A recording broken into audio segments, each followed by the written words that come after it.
पंचम प्रकरण के विषय गुरु ने इस प्रकार वर्णन किया कि लय योग का आश्रय किए बिना सांसारिक व्यवहारों का विक्षेप अवश्य होता है। इसके उत्तर में छठे प्रकरण के विषय शिष्य ने कहा कि आत्मा के विषय इष्टानिष्ट भाव है।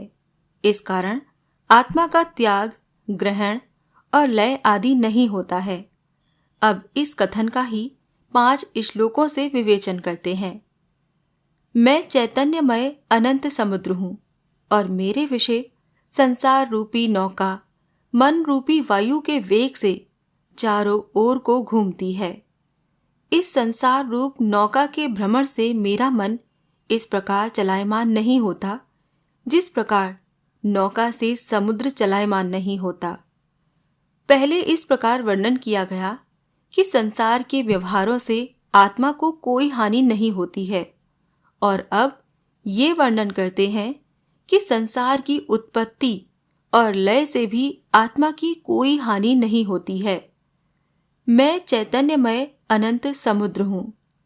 इस मेरे आत्मा के विषय स्वभाव से संसार रूपी तरंग उत्पन्न होते हैं और नष्ट हो जाते हैं।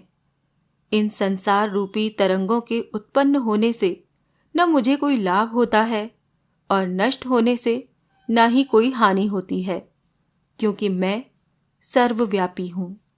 इस कारण मेरी उत्पत्ति नहीं हो सकती और मैं अनंत हूँ। इस कारण मेरा लय नहीं हो सकता, अर्थात मेरा नाश नहीं हो सकता। इस कहे हुए समुद्र और तरंग के दृष्टांत से आत्मा के विषय परिणामी पने की शंका होती है। इस शंका की निवृत्ति के अर्थ कहते हैं कि अनंत समुद्र रूप जो मैं हूं, सो मेरे विषय जगत केवल कल्पना मात्र है, सत्य नहीं है।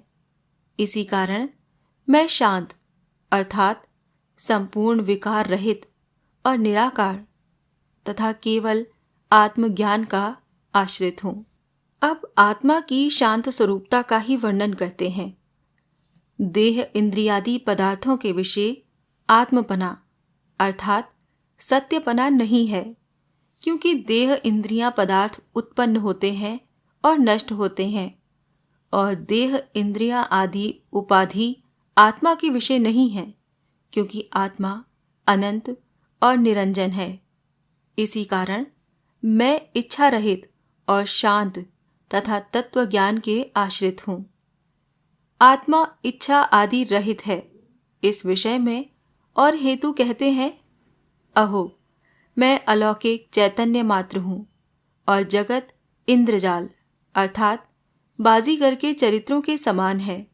इस कारण किसी पदार्थ के विषय मेरे ग्रहण करने की और त्यागने की कल्पना किस प्रकार हो सकती है, अर्थात न तो मैं किसी पदार्थ को त्यागता हूँ और न ही ग्रहण करता हूँ। अष्टावक्र गीता का 7वां अध्याय यहाँ संपूर्ण हुआ। ओम नमो भगवते वासुदेवाय नमः।